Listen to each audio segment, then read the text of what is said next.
Good afternoon, good evening, good morning, wherever you might be joining us today. Thank you so much for coming back to another episode of DDP Podcast. So excited once again to bring you this episode. This episode comes at a very crucial time in South African history. This is a month that is a celebratory month, commemorating month, but also a month of reflection on of youth and the position of youth in South Africa right now, the history of how our youth has been able to acquire certain freedoms and in certain circumstances, distrust towards the system that was fought for us in 1976 to begin with. Joining me today is Mr. Thabo Shingange. I'm very honored to have you here today. For those of you who do not know who he is, Thabo Shingange is an activist, academic, analyst, PhD candidate, higher education consultant, and professional. At least that is what his LinkedIn heading will tell you. There's far more attached to that. He is a former and still current Fees Must Fall activist, a former University of Pretoria president, a Mandela Rhodes Scholar, a former SA US National Spokesperson. He has sat on the COVID-19 Higher Education Ministerial Committee in 2021. I know he recently graduated with his master's in political sciences. We had the same graduation day. And he is the current Deputy Director of Community Outreach at the Department of Communications and Digital Technologies. Thabo, thank you so much for joining us today. How are you doing? And, just what have you been up to?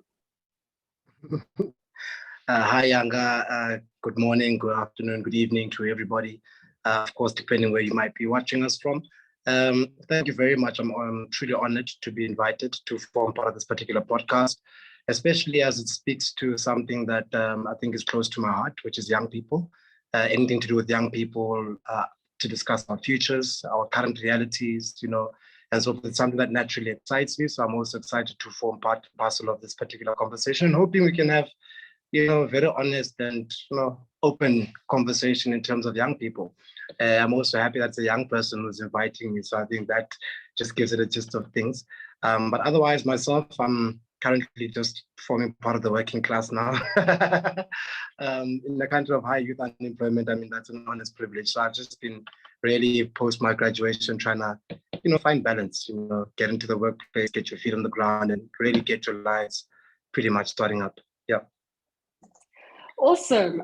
So the conversation that we want to be having today, or at least the objective of it, is for us to look at this relationship between democratic activism and youth today and its relationship with democratic activism.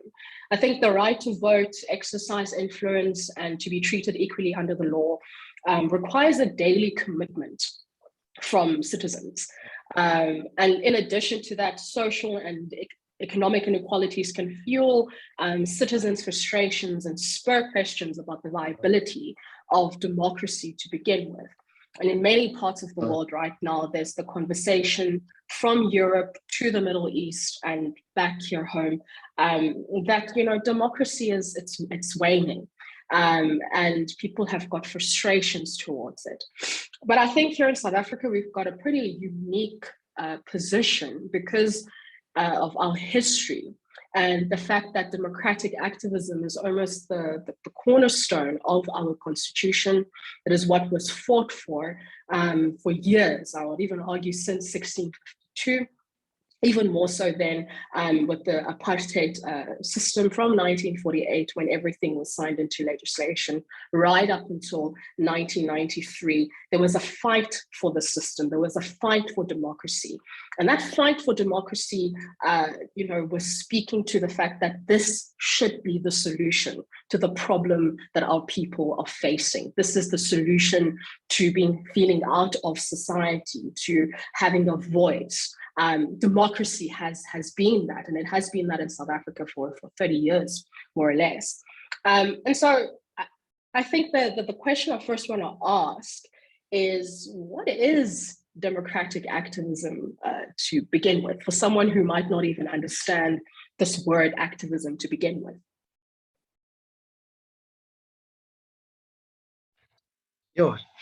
That's a very, very, very thought-working question. In fact, this whole day I've been asking myself, how do we define democratic activism? And activism means so many things to so many different people, right?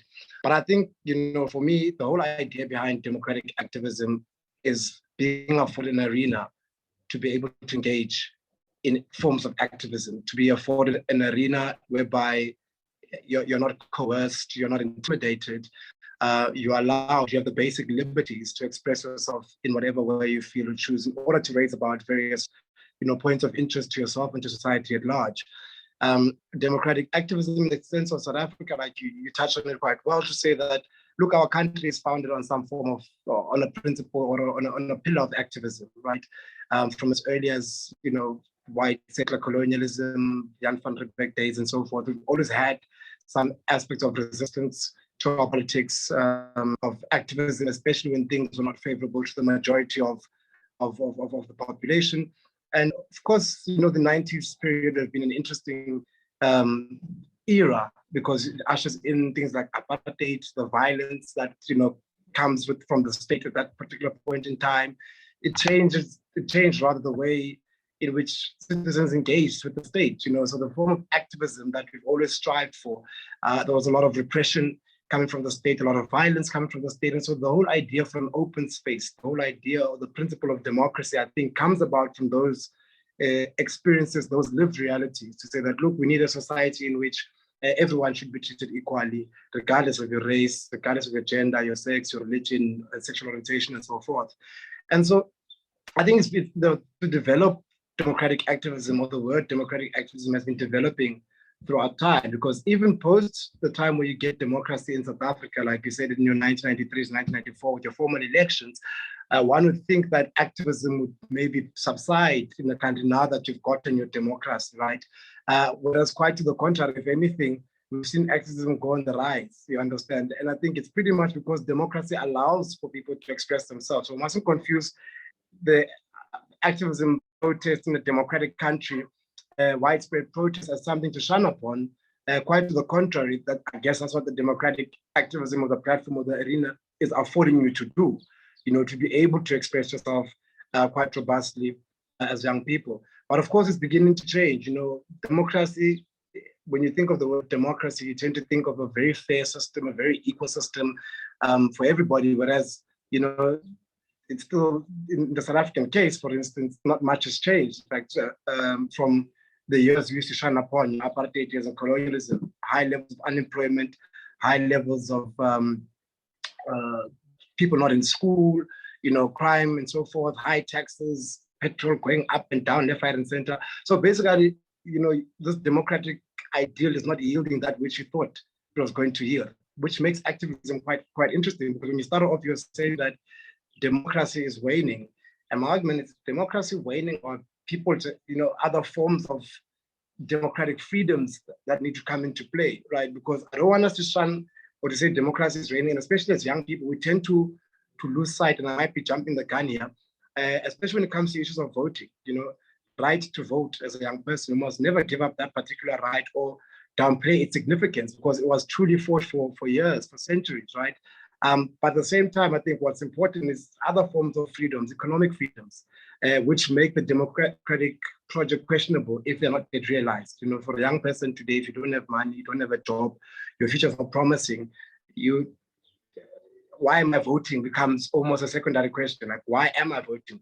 Whereas the two should not be mutually exclusive. They should be mutually inclusive. Go and vote while demanding, different forms of freedoms in this democratic project. So I think in short, for me, democratic activism rather encompasses all of these particular aspects, to say that within your context, and it's important to look at the context, within your context of democracy, within your particular country, what is a holistic form of a democratic ideal that can bring about better change to your society? I think that's what we need to be, speaking towards or agitating towards. Not to say that democracy in and of itself doesn't work. I don't know any other system in the world currently that affords us, basic liberties, basic freedoms, to be, basic movement, things we take for granted, really. But to say that what other forms of freedoms are needed in order to supplement or to complement this whole democratic project at large. Sure, I really like that, and I don't mean to quote one of the most controversial, figures in history, but Winston Churchill did say that. Listen, we've seen other forms of governance, and nothing comes as close to democracy. It's difficult, but it is what is best for the people. And I'm so glad that you've touched on the fact that the way that democratic activism has transitioned over the years is very different.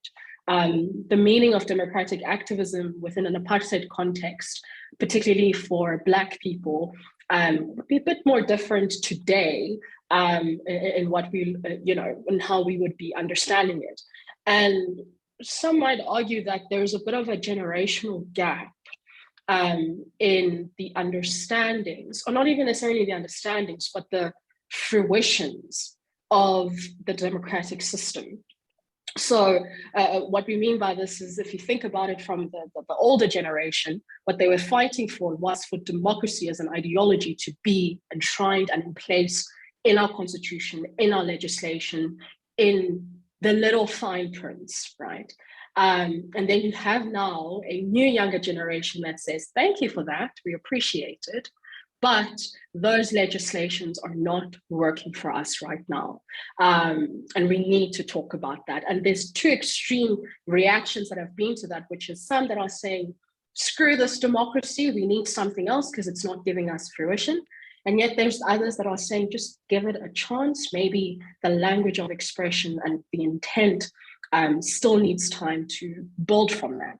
And so I think I just want to ask you, what do you say towards that generational gap and somewhat frustration that is attached to it? I'm unmuted. Okay, I think for me, it's a very interesting question. Thank you very much. The whole idea behind the generational gap. It's interesting. The generational gap in any given society must happen because things can't be the same as they were 30 years ago. There's a change that they fought for, right? And so we're living this particular change, right? But I guess, and I want to use this particular controversial word, and I guess maybe it sparks conversation to say, for instance, this gap or this generational gap you're referring to, by and large, is ushered in with the new generation, for lack of a better way to collectively describe them. You call them born frees, right? Or the born free mantra. But if you were to interrogate what does the word born free actually mean, it creates an illusion that all is well and sundry in this democratic order. It creates an illusion that suddenly you are equal, you are born free from any form of oppression, any form of racism, and so forth and so forth. Whereas all of these things are systematic, right? So the whole idea of born free is misleading. What are you born free from? You understand? Yeah, you're born free in the sense of, you have the right to vote, to your political freedoms. But for the vast majority of young people, you're not free economically. If high levels of youth unemployment in this country have reached, highest as they could ever be, many people can't get into school, bursaries, funding, and so forth. So you're not really free. There are various forms of oppressions that are, holding various sectors of society behind. And if you look at it, the pattern hasn't changed. Those who are affected by and large will be Black people in today's society, will be Black people, will be Black women in particular. When you look at other forms of oppression like patriarchy and so forth, which has entrenched themselves in our society. So it's interesting when I think about how do we resolve these, it's the continuities and discontinuities of the past, to say how do we navigate a perfect balance in between. But more importantly, I think, is to consider the different needs that each generation is faced with, right? And maybe to even be what somewhat controversial, I always, for instance, I am a card-carrying member of the ANC, right? And I want to bring in the ANC into this particular conversation because it creates a very interesting conversation when we debunk it, right? And I somewhat, when I sit with colleagues, over wine conversations sometimes, to some degree, I somewhat put some blame on the ANC. In the sense that, leading to the 1994 project, or during the apartheid era at the time, the most important thing at the time was for Black people to be able to feel safe in their own country, to be able to move freely in their own country, to be able to not carry amadompasi, just the whole idea that, child, you can walk in the street, it's your country and not be harassed. It was a serious thing for Black people at the time. And so you focused by and large on this issue of equality that is rooted in the franchise, the vote, right? So we've achieved this political liberty, right? That was the first phase of the ANC, but it also came across the messaging that if you look at the Freedom Charter, that no, the people shall share in the land, the bank shall be nationalized, electricity to all, houses to all, cars to all. So he created this somewhat American dream, with inverted commas, that come 1994, where Thabo and Younger in Guguletu, tomorrow, 1994, your life will change dramatically, that you'll find yourself sleeping in a township, waking up in a suburb, and all is well and Sunday. I think that is the messaging that got encapsulated in society, so that we always now then say 27 years into democracy, you still have this picture that, no, but where is my house? Where is my car? Where is my job? You understand? But at the same time, I'm saying what we're failing to understand here is to strike a balance, right? To say, guys, in all honesty, it's only been 27 years of freedom in this country. It sounds like a long time, sure, but 300 years of oppression, even beyond that, is a pretty messed up system that you guys are trying to undo. It's not going to happen overnight. Perhaps what the problem is in South Africa is that, and honestly for me, it makes me sick to the core, is corruption. Because corruption steals away from the development of a country. Corruption steals away from the development of the youth, from the change that you want to see, right? And so South Africa has a serious issue of corruption that the frustrations begin to build up. 27 years later, I don't have electricity. Eskom keeps doing its load shedding. People are earning 10 billion rand every month. Nothing is changing. What money is left, right? So to the young person, there's a frustration building and anger building up, because I don't have a job, I don't have a car, I can't go to school. Yet corruption, every day in the news we're hearing unaccounted for 50 million, 500 million, 1 billion, this and this, that and that. Those are the issues. And it speaks to what the economy. How do we diversify the economy? How do we create economic liberty, economic freedom for the majority of the country? I think that is the balance between the fought for in the past, the political freedoms, what is needed now, the economic freedoms. And once you strike that balance, you'll be able to move forward swiftly as society. So I think for me, it's just to have those conversations between the two, intergenerational conversations, especially that, look, I understand why young people today don't want to go and vote. But to an old person, not voting to them brings about, we're going back to the past, But as to a young person, it's, look, and they won't really vote. I don't see what I'm voting for. Nothing is changing. Like, all I see is corruption. And the more educated you're becoming, the more you begin to question the system. And understand, like, what is this? Why am I doing this? Why? But we need to strike a balance to move forward. Sure. I think you've touched on a number of points that we were supposed to discuss initially, from the answer of the frustration of youth feeling marginalized, how can their voices be heard through this whole thing? And it's very clear that the frustration isn't necessarily with the mechanisms of democracy, but it has to do with the economic promises that are supposed to come out of the system. And also the fact that there has to be an acknowledgement of that balance. And I would even argue that the reason why that acknowledgement of that balance is not even there is because this desire and need for instant gratification, which has been created and culminated as a result of capitalism, if we really look at it in terms of like the broader picture inside of things. And so I do think that there's a push for everything to be now. I want to see the change right now. I want to see the fruition of it right now.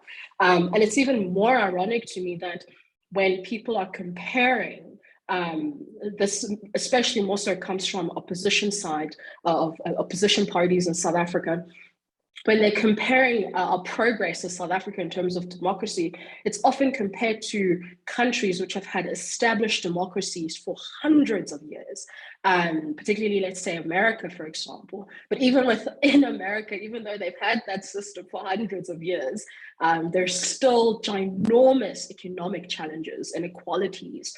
And I mean, if we really even go into Europe, that's story for like another day, and how they've even developed to that, and populist conversations. And if anyone wants to listen to that conversation, please go ahead to our previous episode. But I want to ask this next question, because we've touched on this idea of responsibility, the responsibility to acknowledge a balance, the responsibility to take initiative, the responsibility to go out and vote, use your rights, etc. A bit more of an academic question. And I think it's one that most academics are grappling with right now. Is the responsibility to engage in democracy universal? And in other words, when we deem change necessary, are we obligated to use various democratic tools to make that change happen? Sorry, can you just repeat the question? I want to understand it properly. So, is the responsibility to engage in democracy universal? So in other words, when we say that change needs to happen, there's something wrong in society, are we obligated to use various democratic tools to make that change happen? Or is this a moment in history in which we have to consider other tools in order for change to happen? No. This is a very, I like your questions. They're making me think, and all the time. Is the responsibility, well, is it, the question you first asked, is it a universal responsibility shared, right? And I say, for me, it depends, various, how we experience South Africa, I've realized, Younger, is different for many people. We all wake up to a different South Africa, Shem. I don't want to lie to you. There are people out there who South Africa to them is perfect. It's perfect. There are no issues. The system is perfect.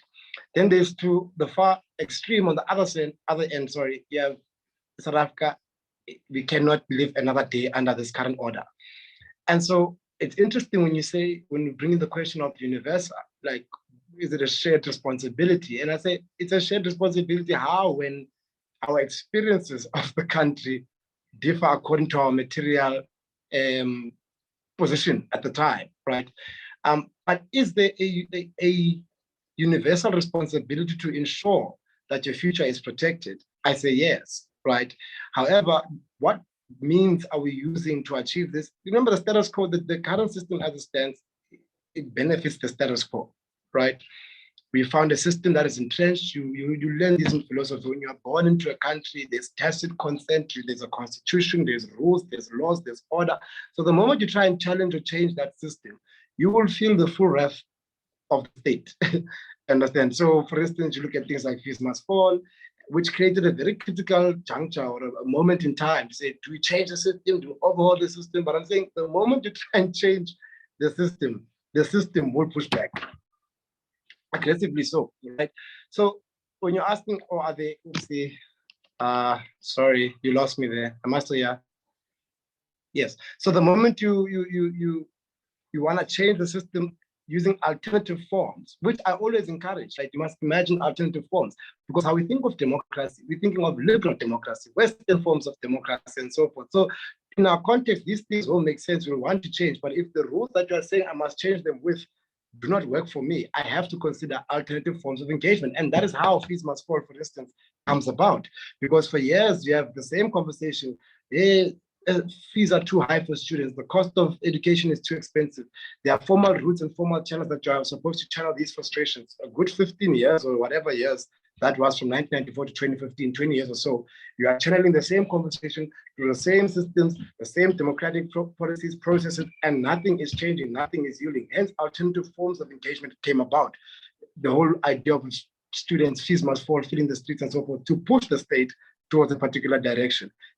It didn't really change the state and how democracy functions in this country, but it did push it, that those forms of alternative forms of engagement did, create that necessary, okay, guys, if we don't behave now, kind of vibe. So I think in this context, the same thing happens. I don't know if maybe we're fed up of the system, if we can even change the system. I mean, the state has been in place for how many centuries, the barbarian state as we understand it today. And if you're saying you're tired of democracy and all of these things, you're saying you want to change the idea of the state. I don't think we're at that level as a country. Yes, we are frustrated and so forth, but our frustrations have less considered changing the form of the state that we're living in and creating a whole, I don't think we're there yet. I just think the biggest frustration for young people right now, across not just South Africa, across the world, has to do with the issue of the economy, has to do with how do we diversify the economy, how do young people find themselves engaged in the economy. I don't think we are considering alternative forms of governing society that need to be looked into. I mean, there are a few sectors who might, spark conversation, but I don't think it's a widely shared passion or view or consideration. I don't think so. But I do know for a fact that one thing for sure is that the current forms of engagement, current channels that you are ushering, young people are no longer interested. They are no longer interested because they've been, and nothing is changing. So really, we need some serious shift. I don't know, we've been having talk shows for years in this country. We have policy this, commission that, policy this, commission that. I personally am tired of we are a country that talks, a country of speeches. I'm fully much aware of that. But where is the change going to come from? One thing I also want us to touch on, and I think it's interesting maybe, is also we're heading into very tricky terrains as a country, right? The more young people are frustrated with the ruling party, it's beginning to lose elections. And I say from an academic standpoint, we're entering a very interesting terrain because I don't think South Africans have engaged themselves with the question of coalition governments, right? We've always just have this obsession of unseating the ANC, unseating the ANC, unseating the ANC. But no one considers what unseating the ANC then introduces into the country, coalition politics and the instabilities that come with that. We are seeing it in Joburg, we're seeing it in other metros where you have coalition governments where the situation just gets even worse. So I don't know as a country where we're heading, but I do know we need a lot of civic engagement, especially on our political systems, our democratic system, and how it operates and how it is changing. I think young people need to be immersed in that particular conversation in order to bring about this change properly that we are envisioning. I don't know, my answer is all over, but I hope you get a sense of what I'm trying to say. No, I definitely have a great sense of it. And I think you dropped two bombs in that answer, which could be a podcast topic on its own. The first is the fact that this template of democracy that we have is heavily influenced by the West, by the writings of someone like Francis Fukuyama, who wrote his classic The End of History, where he basically interjected this idea that this is where it ends, with liberal democracy and capitalism, because the Berlin Wall has fallen and the West has won. So therefore, the rest of the world, you have to realize this is the reality of it.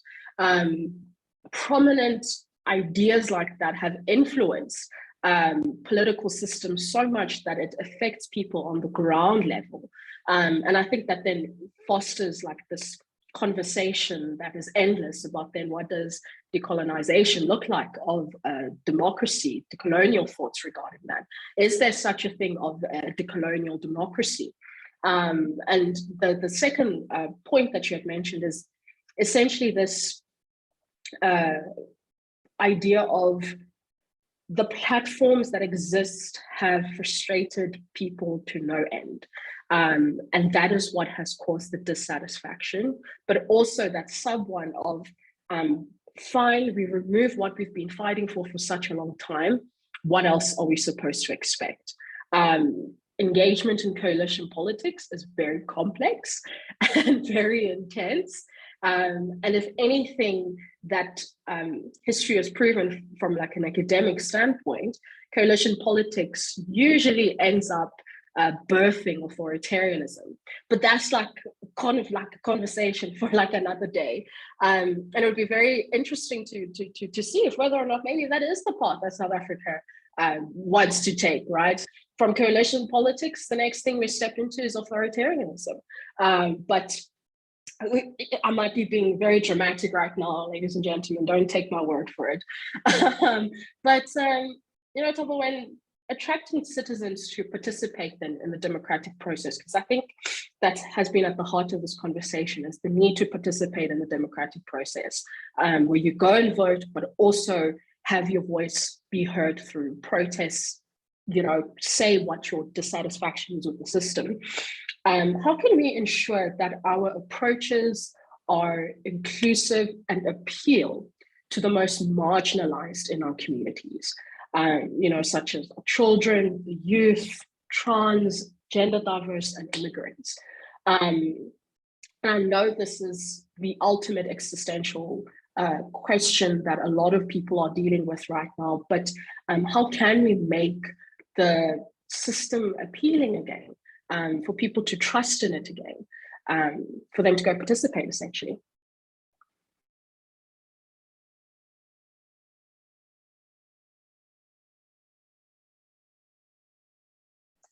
You muted there. Sorry about that. I was saying, I think for me, in short, I think honestly, we need to enter into some serious form of moral regeneration in society, especially one that speaks to a culture of love, a revolution of love. There's an activist whom I admire so much, Tlangi Mohali, who always is a woman who always says that you can't lead them if you don't love them, right?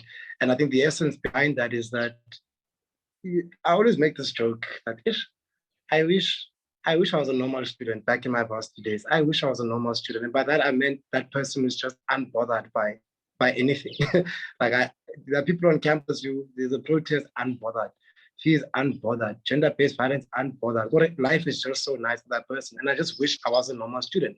Unfortunately, for the likes of myself and other activists out there, you are moved by moments of injustice. You are moved when a student is sleeping in a library, something touches you. You are moved when there's a gender-based violence case or somebody's being excluded. Those things affect you somehow. And if we can all engage in that kind of spirit of, Ubuntu of some sort, to love the next person. And I think, and I blame capitalism because it's given us this whole individualistic mindset that something is not a problem, if something is not a problem or doesn't affect me personally, therefore it's not a problem. And I think that's the most, disingenuous form of, I don't know how to even put it, self-delusion.